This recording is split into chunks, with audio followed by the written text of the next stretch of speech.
Bonsoir Patricia. Ce match à Cholet a clôturé la saison régulière de Betclic Elite. Quelle saison! Il y a eu l'Euroleague aussi. Vous les suivez depuis longtemps, ces Roca Boys. Ils ont fait preuve d'une grande ténacité.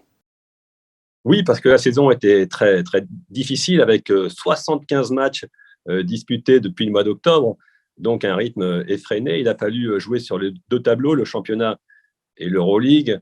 On connaît le parcours exceptionnel accompli par les joueurs de Sacha Obradovic en Euroleague avec ces matchs à Athènes, au Pirée, qui nous ont épatés, hein, même si on a été éliminés au bout. Et donc maintenant, le fait d'avoir été au moins éliminé en Euroleague permet d'avoir une petite semaine pour préparer les playoffs en championnat. Et sur ce plan-là, c'est pas plus mal. Cela demande une incroyable forme physique de mener de front comme cela une saison et d'Euroleague et de Betclic Elite. Alors l'Euroleague, vous l'avez dit, hein, jusqu'aux playoffs. Très peu ont faibli ou ont été blessés, hein, peut-être excepté notamment le capitaine, lui un peu plus longuement absent. Oui, Léo Westermann a eu quelques problèmes aux adducteurs cette saison, mais on note il revient en forme au bon moment parce que là, ça fait 2 matchs qu'il a retrouvé ses sensations. Et c'est vrai que l'effectif a bien tenu sur le plan physique. Et on en profite pour faire un petit clin d'œil à Jeff Turpin, le kiné, et Diego Goncalves, le préparateur physique, qui font du super boulot à la Roca Team. Pour revenir à la saison plus particulièrement de Betclic Elite, il y a eu des hauts et des bas, mais il termine en haut du classement, tout près du rival, l'Asvel, qui lui n'a pas disputé les playoffs d'Euroleague. C'est une belle place, cette deuxième place. Oui, c'est une belle place parce que ça assure l'avantage du terrain au moins jusqu'à la finale. Alors, tout le monde s'attend à une finale contre Villeurbanne. Je pense aussi qu'il y aura une finale contre Villeurbanne. C'est mon pronostic. Et dans le cas d'une finale à Villeurbanne, c'est l'Asvel qui aura l'avantage du terrain, mais un avantage, mais ça ne paraît pas rédhibitoire parce qu'on a vu la capacité des Roca Boys à aller gagner des gros matchs à l'extérieur cette saison. Donc, OK, un petit avantage à l'Asvel si c'est la finale, mais tout est possible. Oui, alors maintenant, hein, avant la finale, il y a effectivement déjà un tout premier adversaire pour les playoffs, et c'est Strasbourg. On peut s'en féliciter ou pas? Monaco est favori, mais attention à cette équipe de Strasbourg qui a déjà battu 2 fois la Roca Team cette saison, une fois en Coupe de France, certes dans des circonstances particulières parce que c'était le 3e match en 3 jours, et une autre fois en championnat à Strasbourg, aussi dans des conditions particulières parce que c'était le dernier match de Zvezdan Mitrovic, un contexte donc assez spécial. Et on se souvient le match à Monaco en championnat où la Roca Team avait gagné à la dernière seconde sur un tir assez incroyable de Dwayne Bacon du milieu de terrain à la dernière seconde. Donc, on peut s'attendre quand même à des matchs assez serrés, même si je pense que la Roca Team a largement les moyens de passer ce tour.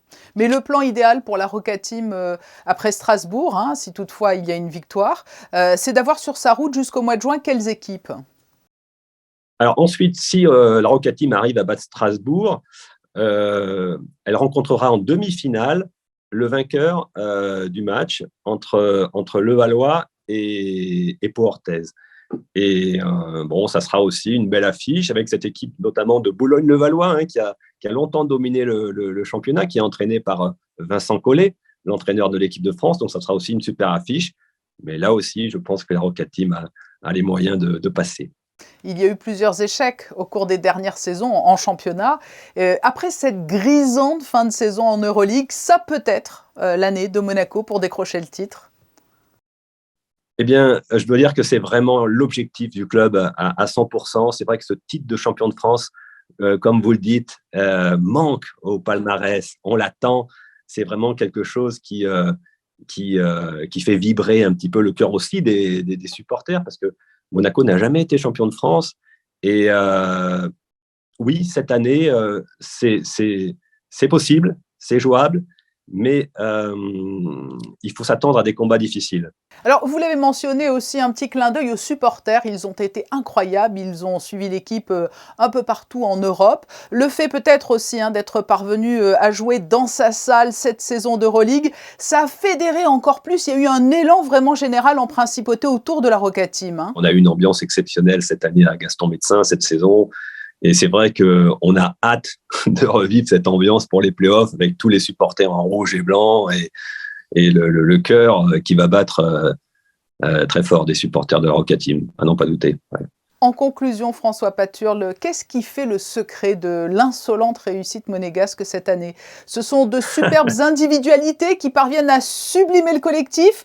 C'est une âme, un supplément d'âme? C'est un coach? Quel est selon vous le secret de cette année? Je dirais c'est beaucoup un coach, avec Sacha Obradovic qui a réussi à cimenter un collectif, qui a réussi à créer une âme, comme vous le dites. C'est très important pour gagner des matchs, hein. Les individualités, aussi brillantes soient-elles, ne suffisent pas. Il faut que chacun a son rôle dans une équipe. Et il a réussi à bâtir ce collectif. Et c'est aussi, bien sûr, des bonnes recrues, hein, avec des joueurs comme Dwayne Bacon, Mike James, Dante Hall. Ce sont des joueurs qui font rêver le public et qui ont énormément de talent. On pense aussi à Donatas Motiejunas, à Yakuba Ouattara, à Paris Lee, on pourrait tous les citer, hein. C'est une équipe qui a énormément de talent. Il fallait réussir à les faire jouer ensemble et à ce que tout le monde fasse des sacrifices en défense. C'est ce qu'a réussi à faire Sacha Obradovic. Oui, les joueurs ont pris beaucoup de plaisir sur cette saison et les journalistes et commentateurs aussi, ça se Oui. sent. Merci François Paturle d'avoir accepté notre invitation au lendemain de la fin de la saison régulière du championnat de Betclic Elite. Merci.